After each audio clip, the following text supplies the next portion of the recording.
생물학적으로 보면은 생명체와 무생물체의 구분이 두 가지로 이루어진다고 봅니다. 변화와 성장입니다. 변화와 성장이 없는 것은 생명체가 아닙니다. 생명체는 외부의 자극에 대한 반응으로 변화를 일으킵니다. 그것이 긍정적이든 부정적이든 변화를 나타내는 것이 생명체의 특징입니다. 다음에는 성장입니다. 살아있는 생명체는 그 생명체가 지닌 고유의 유전자 정보에 따라서 성장하게 됩니다. 성장은 생명체가 살아 움직인다는 증거라고 볼 수가 있습니다. 만일의 변화와 성장이 멈추었다고 하면 그것은 생명체가 죽었다고 하는 것을 나타내는 것입니다. 다시 말해 무생물체가 되는 것이죠. 그렇다고 하면은 우리가 예수 그리스도의 살아있는 그 생명을 받아들인 존재라고 하면은 우리는 구원받은 사람들은 변하고 성장되는 것이 마땅하다라고 하는 것입니다. 본문에서 베드로는 구원에 이르도록 이 생명체를 가진 사람들은, 예수의 생명을 가진 사람들은 구원에 이르도록 자라가라고 말씀하고 있습니다. 이것은 구원을 통해서 우리의 생명체가 어떤 정점까지 자라 올라가야 되는데, 구원받은 사람의 성장의 목표, 정점이 어딘가요? 그것은 바로 예수 그리스도의 장성한 분량이라고 말합니다. 우리가 다 하나님의 아들을 믿는 것과 아는 일에 하나가 되어 온전한 사람을 이루어 그리스도의 장성한 분량이 충만한 데까지 이르리니 에베소서 4장에 말씀하고 있습니다. 이것이 구원받은 자가 이르러야 될 성장의 표대, 목표라고 합니다. 우리의 힘으로 구원에 이른다는 말이 아닙니다. 하나님께서 주신 구원에 합당한 믿음의 삶이 있어야 된다고 하는 것입니다. 사도 베드로는 이를 위해서 우리가 버려져야 될 것이 있고 또한 소유해야 될 것이 있다고 교훈하고 있습니다. 이것은 당시 베드로의 편지를 수신하는 소아시아 교회 성도들에게만 해당되는 것이 아니라 거룩함으로 구별되어져야 될 이 시대에 모든 그리스도인들에게 해당이 되는 말씀이라고 보아야 됩니다. 사랑하는 여러분, 이제 가을의 문턱에 다음 주가 아니면 9월이 들어서게 됩니다. 가을을 가리켜 많은 사람들이 천고마비의 계절이라고 부릅니다. 모든 곡식들이 알알이 맺어가면서 농부의 마음을 흡족해 하듯이 우리도 가을이 되면 왠지 건강이 되찾아지고 또 여름에 힘들었던 모든 육체나 모든 삶도 가을이 되어진 무엇인가 변화를 우리는 기대하며 열매를 바라보는 계절이 가을 아닙니까? 이 가을을 맞이하면서 우리 신앙에도 좀 더 성숙과 열매가 이루어져야 되겠고 우리 신앙에도 변화와 역사가 일어나야 되겠습니다. 성경에는 우리 주님께서 라오디게아 교회를 보시면서 말씀했습니다. 이 지역은 먹을 것도 풍성하고 아프면은 병원을 가고 이 지역에 사는 모든 사람들은 부족함이 없는 삶을 살아가는 사람들이었습니다.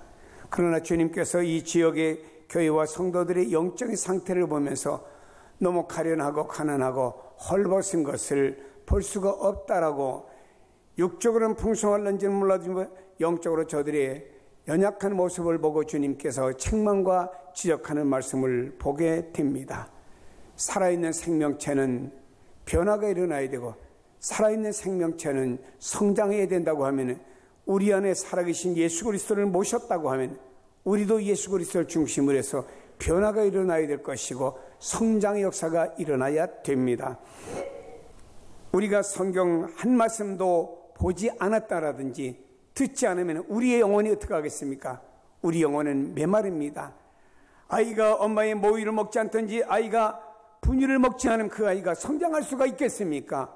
성장 못하죠. 요 사이에 우리 교회 어린 아이를 낳은 이런 자매님, 또 우리 목사님, 사모님들이 나와요. 한 주간에 한 번씩 제가 그 아이들을 봅니다. 그런데 한 주간에 한 번 보는 그 아이들은 엄청 쑥쑥 자라는 모습이 제 눈에 보입니다. 아이들도 똘방똘방해지고, 왜입니까? 그 아이가 엄마의 모유를 열심히 먹었거나 분유를 열심히 먹음으로 말미암아 그 결과가 나타나는 것 아닙니까?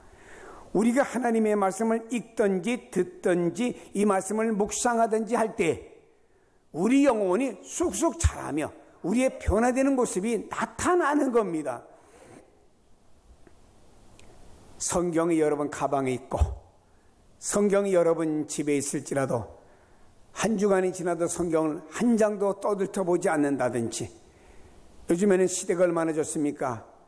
스마트폰에다가 말씀의 앱만 깔아도 여러분이 직장에 출근하면서 혹은 사업장에 가면서 얼마든지 스마트폰 가지고 성경을 볼 수도 있고, 아니 우리가 이어폰을 통해서는 얼마든지 성경 말씀을 들을 수가 있습니다.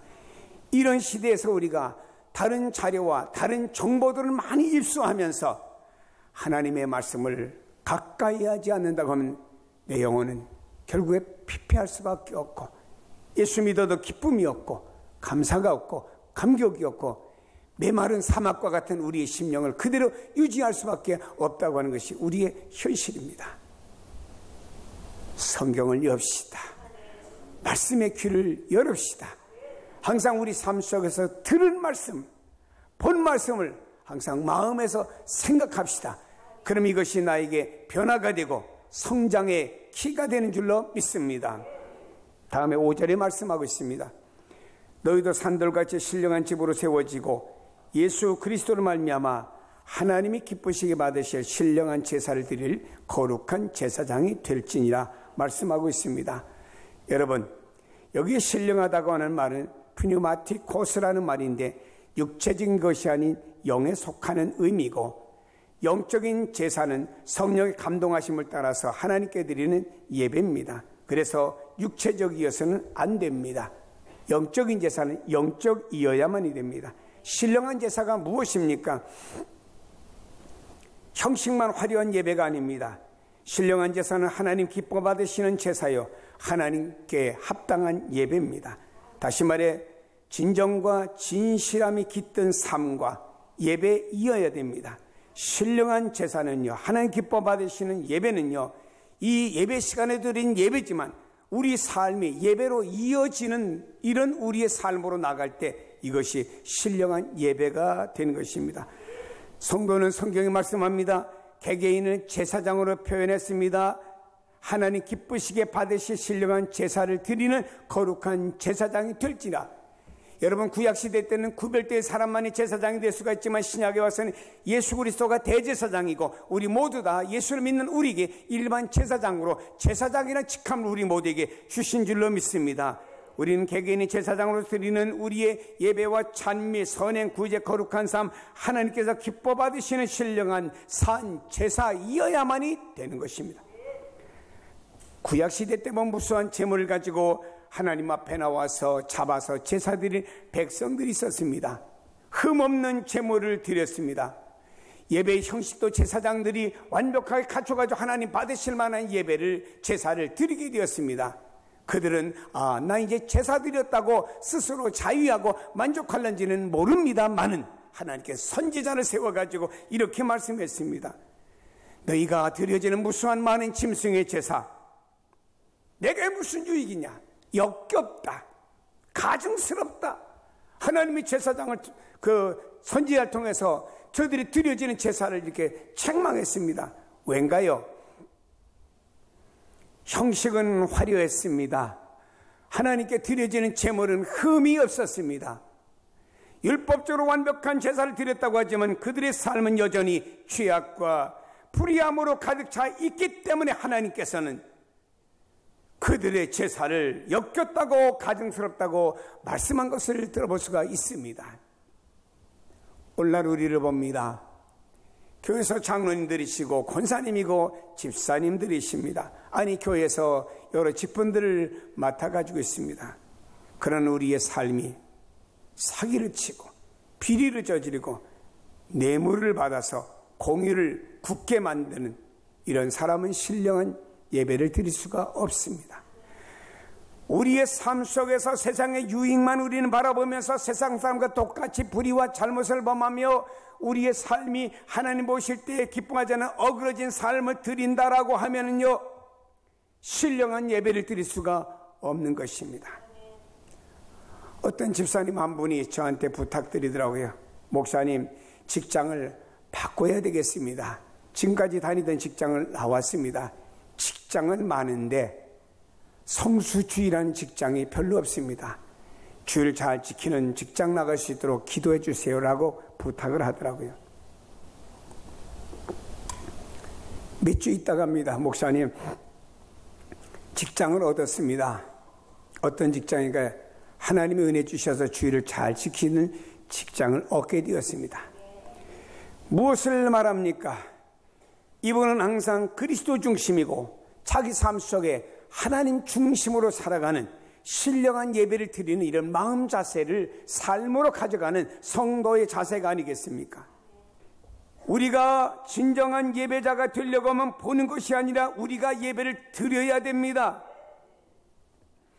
예배를 드린다고 하는 것은 예배 안에서 우리의 마음을 짚고 하나님, 내가 부족합니다. 회개하는 회개 역사가 있어야 되고, 하나님 앞에 드려지는 기도가, 뜨거운 간구의 기도가 드려져야 되고, 하나님 앞에 진정 구원의 은혜된 감격한 찬양이 드려지는 찬양들이 되어져야 되고, 선포되는 말씀은 그냥 주로 흘려지는 말씀이 아니고 이 말씀이 나의 생명이 되는 말씀으로 생각하고 이 말씀을 듣고는 결단하여 내가 변화와 성숙한 역사가 일어나야 되는 것입니다. 그리고 우리는 이 모든 예배의 마음과 정성을 다 담아 드려져야 될 줄로 믿습니다. 형식적으로 예배 보는 자가 되지 마십시다. 거룩한 예배를 드려지는 신령한 예배자가 되기를 예수님의 이름으로 축복합니다. 10절에 말합니다. 너희가 전에는 백성이 아니더니 이제는 하나님의 백성이여, 전에는 국리를 얻지 못하였더니 이제는 국리를 얻는 자니라고 그랬습니다. 너희가 전에는 하나님의 백성이 아니었지만 이제는 하나님의 백성이라고 그랬습니다. 베드로는 백성이란 뜻을 라오스라고 하는 말 앞에 대우라고 하는 말을 붙였는데 하나님의라는 말, 소유격을 사용했습니다. 다시 말해 하나님의 백성의 정체성을 밝히고 있는 것입니다. 너희는 하나님의 소유라 이 말입니다. 소유물은요, 소유주가 누구냐에 따라서 가치가 달라지는 거예요. 보잘것없는 것이라고 해도 유명한 사람이 소유하면 가치가 높아지기 마련입니다. 전에 보니까 우리나라 여성 대통령이 어떤 가방을 들었다고 해서 똑같은 모델의 가방이 백화점 가니까는 동이 나버렸고 가방을 살려면 미리 예약을 해야 된다고 합니다. 왜냐, 제가 궁금해서 여성 가방점에게 물어봤어요. 그렇게 얘기를 하더라고요. 어떤 탤런트가 어떤 옷을 입고 어떤 가방을 들고 탤런트가 출연하였더니 그 탤런트는 그것을 어디서 샀냐? 남대문에서 샀습니다. 요즘에 얼마나 디즈니 발달되었는지 그걸 다 검색을 해가지고 남대문에 그 옷하고 그 가방이 아주 다 동이 나버리고 만답니다. 다시 말해 보잘것없는 것이라고 해도 누가 들었느냐에 따라서 가치가 높아진다 이 말입니다. 명품 시계를 노숙자가 찾더니 짜가라고 말합니다. 짜가 시계를 괜찮은 사람을 찾더니 명품이라고 말합니다. 다시 말해 누가 소유했느냐에 따라서 달라진다 이 말입니다. 여러분 기억해야 됩니다. 우리의 소유주가 누군가요? 우리의 소유주는 천지를 창조하신 하나님이신 줄로 믿습니다. 하나님 우리의 주인이십니다. 그렇다면 우리는 누군가요? 하나님께서 가장 귀하게 여기는 존재들이라는 사실을 믿고 존재감을 좀 찾고 삽시다. 나는 하나님이 위하는 사람이야. 하나님 선택하여 부른 사람이야. 나는 하나님의 소유야. 우리 하나님은 천지와 우주를 만드신 위대하신 어마어마하신 하나님이야. 그 하나님 나의 하나님이야. 이런 존재감을 가지고 우리가 세상에 떳떳하게 살아야지. 세상 것들이 좀 없다고 나약하다고 해서 어깨를 쭉 축이고 살면 되겠습니까? 우리는요, 비록 세상적으로는 부족하고 연약할지라도 좀 당당하게 살아갑시다. 당당하게 어깨 펴고 당당하게 우리 그리스도인들의 모습을 가지고 나가야 됩니다. 나는 하나님이 위하는 사람이야. 나는 왕 같은 족속이고 제사장 같은 사람이야. 나는 하나님이 위하는 사람이야. 하나님의 백성이야. 이런 자존감 좀 가지고 살자 이 말입니다. 전에는 하나님과 상관이 없는 우리들이었습니다. 이제는 복음을 받아들이고 거듭남으로 말미암아 하나님의 백성이라는 신분을 얻었기 때문에 하나님의 백성답게 살아가야 될 줄로 믿습니다. 우리 예수 믿는 사람들이 예수님 안에서 쌓고 가치관을, 세상에 무엇을 가지고 가치관을 둡니다. 얼만큼 경제와 명예와 그리고 세상의 모든 것들을 갖추었느냐에 따라서 그 사람의 가치를 위에 두고, 그만큼 사람이 가지지 못했느냐에 따라서 그 사람의 가치를 밑으로 두면 안 됩니다. 우리는 누구든지 간에 저 사람은 하나님이 위하는 사람, 하나님이 세운 사람, 하나님의 자녀, 이런 우리는 가치관을 가지고 서로가 서로를 볼 수 있는 믿음의 사람이 되기를 바랍니다. 우리가 하나님의 소유된 백성들이라고 하면은, 하나님의 자녀들이라고 하면은 우리의 목적이 있어야 되지 않겠습니까? 우리의 목적은 뭔가요? 하나님 백성 되었기 때문에 세상에 잘 먹고 잘 살고 타락되고 세상을 멋대로 살으라고 하나님 우리를 불러주셨습니까? 아니지요. 하나님께서 너는 내 백성이라고 불러주신 하나님의 목적이 있습니다. 구약에는 하나님께서 이스라엘 백성들을 하나님의 자녀로 불러주신 다음에 하나님께서 그 백성들에게 말했습니다. 너는 내 백성이다. 내가 거룩함과 같이 너희도 거룩해라라고 하나님께서 그 이스라엘 백성들을 요구했고, 너희들은 나 여호와만 섬기라. 다른 데 눈 돌리지 말아라. 그럼 내가 너희들을 보호하고 인도할 것이고, 나 여호와가 너희를 축복하고 지키고 산성이 되어주시고 반석이 되어주실 것이다 라고 말씀하지 않았습니까? 구약에 하나님께서 특별히 선택한 나실인이라는 사람은 너는 나실인이기 때문에 구별되게 살아야 된다. 독주를 내지 말아라. 너는 머리를 깎지 말아라 하면서 그에게 금기사항을 말씀하지 않았습니까? 그렇다면 우리가 신약에 와서 하나님의 소유된 백성들이라고 하면은 하나님이 우리를 향하신 하나님의 목적이 있을 거라 이 말입니다. 그 중에 하나가 뭔가요? 하나님의 영광을 드러내야 됩니다. 바울은 말했습니다. 나는 먹든지 마시든지 무엇을 하든지 하나님의 영광을 드러낸 삶을 살아가는 사람이 바울인 줄로 믿습니다.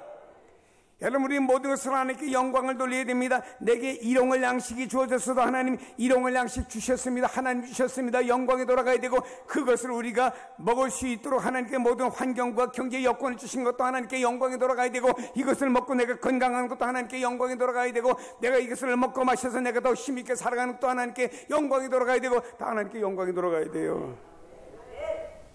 내가 영광을 거둬서는 안 됩니다.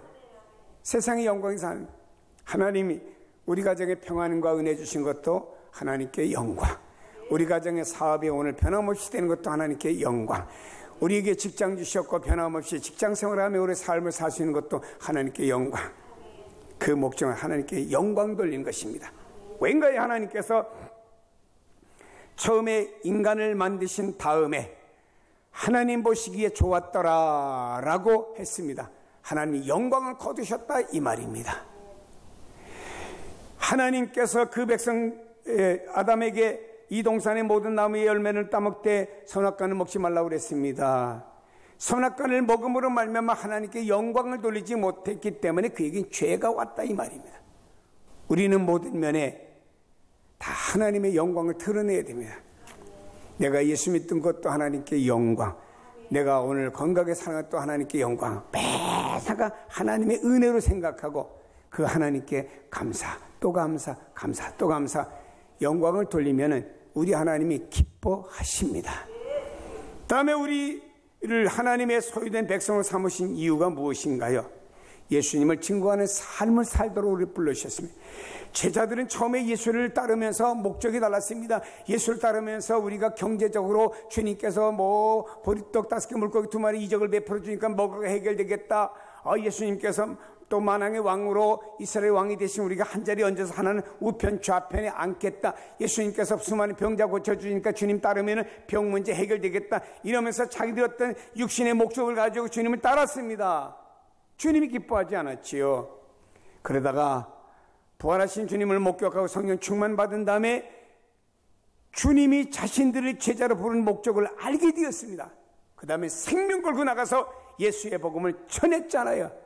그 제자들이 가는 곳마다 예수를 믿는 사람들이 늘어났잖아요. 예수 믿는 사람들이 가정이 늘어나게 되었고 개인이 늘어나게 되었고 1,000명, 2,000명, 3,000명, 5,000명 예수 믿는 사람들이 늘어나게 되었습니다. 그 이유는 제자들의 증거를 통해서 이런 많은 사람들이 예수 믿게 되었다라고 하는 것입니다. 우리의 삶 속에서 예수님을 증거해야 됩니다. 왜냐? 이를 위해서 하나님 우리를 부르신 하나님의 목적이 있는 줄로 믿습니다. 그러므로 여러분들의 여러분의 삶은 하나님이 여러분을 부르셨기 때문에 여러분의 삶은 다 주님께 맡기시고 그리스도만 자랑하며 사랑하는 하나님의 백성으로 살기를 축복합니다. 에반 로버츠라고 하는 사람은 20세기 초에 영국의 웨일즈에서 일어난 부흥운동의 주역을 담당한 사람이었습니다. 20대 청년 시절에 교회 학교 부장으로 봉사하며 집회 참석했다가 나를 굴복하게 하소서 설교에 감동을 받고 말씀과 기도하는 일에 온전히 전념하기로 작정을 했습니다. 많이 배우지 못한 광부의 아들이었지만 그가 기도하는 중에 너를 통하여 10만 명 불신자를 주께 돌아오게 할 것이다 환상을 보게 되었습니다. 그가 섬기던 작은 교회에서 17명과 더불어서 기도하자 기도의 불길이 일어나게 되었습니다. 이 작은 교회에서 17명의 기도의 불길이 일어나는 것이 웨일즈 전역에 퍼지게 되었습니다. 그러면서 웨일즈 전역에 부흥의 불길이 일어나게 되었어요. 교회마다 부흥의 불길이 일어나게 되었습니다. 이로 말미암아서 웨일즈에서만 예수 안 믿는 불신자가 10만 명이 주님께로 돌아오게 되었습니다. 그게 환상대로 이루어졌습니다. 그리고 영적인 각성과 소식과 부흥의 불길이 전 세계로 퍼지게 되었습니다. 1904년에 일어난 부흥운동의 현장을 방문한 목격한 사람 하워드 존 스톤톤이라는 사람이 있습니다. 이 사람이 1906년에 9월에 한국을 찾아와서 선교사 모임에서 웨일즈에서 이런 부흥의 역사가 일어났다고 소식을 전하였습니다. 그리고 10월에 평양 장대현교회에서 이 목사님이 오셔가지고 하워드 존 스톤 목사님이 오셔가지고 말씀을 전하면서 여러분이요 웨일즈에 일어난 에반 로버츠 그가 그 부흥운동을 일으키는 장본인이 되었습니다. 이와 같이 대한민국을 위해서 이 조선 땅을 위해서 부흥의 도구로 쓰임받고 싶은 사람이 있으면 손들어 보시기 바랍니다 했을 때 그때 길선주 장로가 손을 들었습니다. 그리고 다음해인 1907년에 평양을 중심한 평양 대부흥운동 역사에 길선주 장로가 추역이 되었습니다. 20세기 초의 세계적인 부흥운동은 26살 먹은 청년이 기도로 시작한 것입니다. 이 청년은요, 주님 제가 온전히 주님께 굴복된 삶을 살게 하소서 기도였습니다. 여러분 이것이 우리의 기도가 되었으면 좋겠습니다. 주님 제가 온전히 주님께 굴복된 삶을 살게 하소서. 주님 제가 온전히 주님께 굴복된 삶을 살게 하여 주옵소서. 여러분의 기도가 되었으면 좋겠습니다. 말씀과 기도에 온전히 순복하는 삶을 살기로 결심하고 주님 앞에 엎드리면 우리도 영적인 성숙을 경험하게 될 줄로 믿으시기를 바랍니다. 성숙한 그리스도인들이 기다려지는 시대입니다. 오늘날 교회는 많고 성도들은 많은데 과연 성숙한 성도들이 얼마나 있냐 이 말입니다. 이 시대에 주님 내가 주님께 온전히 굴복하는 삶을 살고 나를 통해서 주님의 영광이 드러나고 나를 통해 주님의 복음이 전파되기를 원합니다 라고 하는 성도가 얼마나 되냐 이 말입니다. 사랑하는 여러분, 구원에 이르도록 자라가는 그리스도인이 되어서 하나님의 백성답게 삽시다. 왕이신 하나님의 백성답게 삽시다. 국리를 얻지 못하는 이웃들에게 하나님의 국리를 전하는 구원의 복음을 나를 통해서 전합시다. 그리고 더 이상 안일함과 태만에 빠지지 않도록 열심을 품고 우리는 모이기를 힘써야 됩니다. 세상의 지식과 경험으로 살지 말고 하나님의 말씀으로 살아 구원에 이르도록 내가 점점 더 자라가는 변화와 구원의 성장의 역사가 있어야 됩니다. 그리스도인 믿음을 가지는 순간 감당할 수 없는 신분과 지위를 얻게 되었습니다. 하나님으로부터 너는 왕이다, 너는 제사장이다, 위임을 받은 사람이 우리들인 줄로 믿습니다. 여기에 끊어지지 않는 감사와 끊어지지 않는 감격한 삶을 사세요. 하나님, 나를 왕으로 삼아주셨어요. 하나님, 나를 제사장으로 삼아주셨습니다. 나는 이제는 예수 그리스도의 이름으로 하나님 앞에 나갈 수 있는 제사장이 되었습니다. 이 감격과 감사가 내 안에 끊어지지 않아야 됩니다. 믿음 안에서 현실에 대해서 불평, 원망도 버립시다. 받은 은혜에 따라서 그리스도의 모습으로 우리의 마음, 우리의 삶의 모습으로 달라져야 됩니다. 사랑하는 여러분, 신령한 젖을 사모합시다.